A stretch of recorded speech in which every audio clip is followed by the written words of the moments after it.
Hey, in today's video, I'm going to show you the recommended roadmap to learning how to code using the FreeCodeCamp website. This is a FreeCodeCamp website here.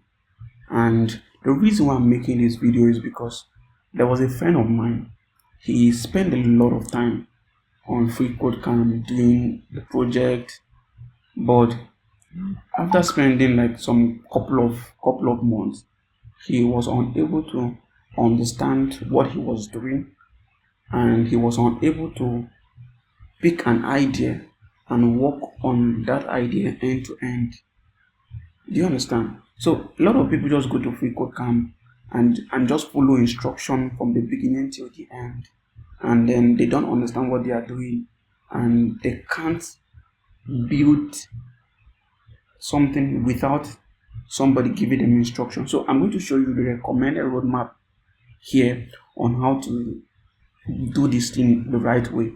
So first of all, let's say you want to learn front-end development on FreeCodeCamp.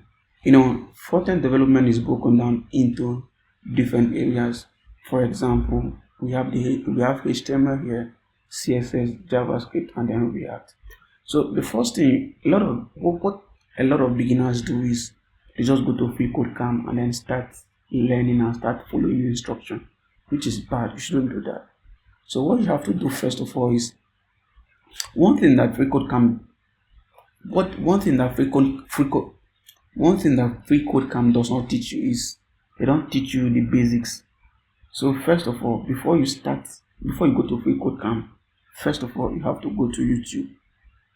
Learn the basics from YouTube. Understand the fundamental of each topic. Like let's say you're learning HTML first, you go to YouTube, learn HTML, understand the basics. Now, after you finish understanding the basics, what FreeCodeCamp will do for you is help you apply the basics you've understood into building project. Does that really make sense? Yeah. So now, after you've watched the basics from YouTube, now you go to FreeCodeCamp. Yeah, good. And use FreeCodeCamp to apply the basics you learned. Good.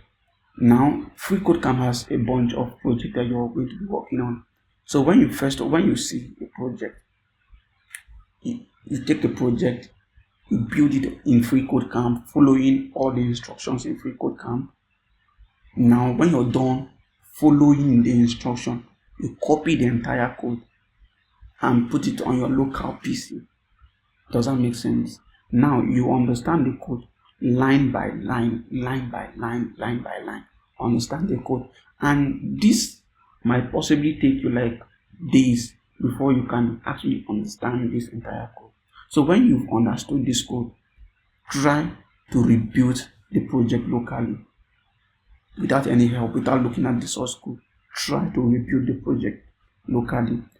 If I know it might take you like you might build, get stuck on the way, look at the source code, still build, get stuck. But just make sure you rebuild the project you've done in FreeCodeCamp, the exact project. You rebuild it this time, not following instruction. Okay. Now, if you're finished rebuilding the project, go online, use AI, look for a similar project to the project you've worked on FreeCodeCamp. Look for a similar project. Now, if you see that similar project, try to rebuild it. And at this point, you should be able to rebuild it because you've built a project that is similar. Remember, you select a project that is similar to the one you just rebuilt on your local PC. So now, if you do that, and I'm going to be sincere with you, it will probably take you like a week just to finish a project on FreeCodeCamp. And if you finish that project, following all this roadmap I've given you, you just need to do like 3 to 4 projects. You're done with FreeCodeCamp. You're done with FreeCodeCamp. You will be able to see an idea and execute that idea without following instruction. Does that make sense? So that is a recommended roadmap to learning and doing FreeCodeCamp the right way. I don't want you to start That's a recommended roadmap. I don't know if this makes sense. And if you have any question, let me hear your thoughts in the comment section. And until then, looking forward to seeing you in another video.